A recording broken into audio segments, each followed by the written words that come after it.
Le 20 janvier dernier, le président chinois Hu Jintao était donc en visite officielle aux États-Unis. Il a été reçu avec les honneurs à la Maison-Blanche par le président Barack Obama, entouré de nombreuses autres personnalités politiques et diplomatiques telles que Clinton et Kissinger.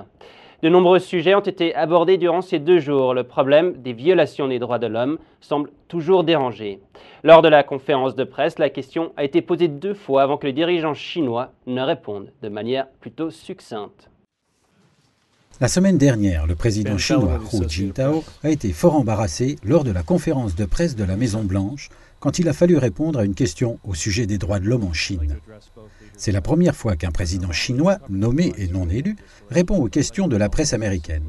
Lors de sa dernière visite aux États-Unis en 2006, il avait refusé de s'exprimer à la suite de son discours. Également en 2009 en Chine, il n'avait autorisé aucun débat lors de sa conférence de presse avec Barack Obama. Mercredi, la première question a porté sur les droits de l'homme. Ben Feller d'Associated Press a demandé à Hu Jintao comment il expliquait la situation des droits de l'homme en Chine.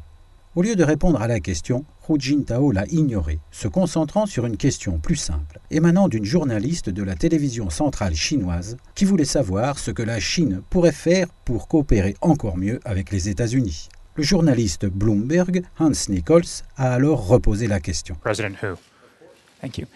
Président Hu, au début, mon collègue vous a posé une question sur les droits de l'homme à laquelle vous n'avez pas répondu. Je me demandais si nous serions en mesure d'avoir une réponse à cette question. Hu Jintao a répondu qu'en raison d'un problème de traduction, il n'avait pas entendu la question sur les droits de l'homme, bien que celle-ci ait été correctement traduite. Hu Jintao a reconnu qu'il restait beaucoup à faire en matière de droits humains en Chine. Mais souvent, le terme « droits de l'homme » utilisé par les dirigeants chinois se réfère au développement des droits économiques et sociaux, et non pas à celui des libertés politiques. Hu Jintao a aussi déclaré « La Chine est disposée à s'engager dans un dialogue et des échanges avec les États-Unis sur la base du respect mutuel et du principe de non-ingérence dans les affaires intérieures de chacun. » La non-ingérence est un terme que les dirigeants chinois utilisent souvent pour se défendre contre les critiques faites sur leur façon de gérer les droits de l'homme.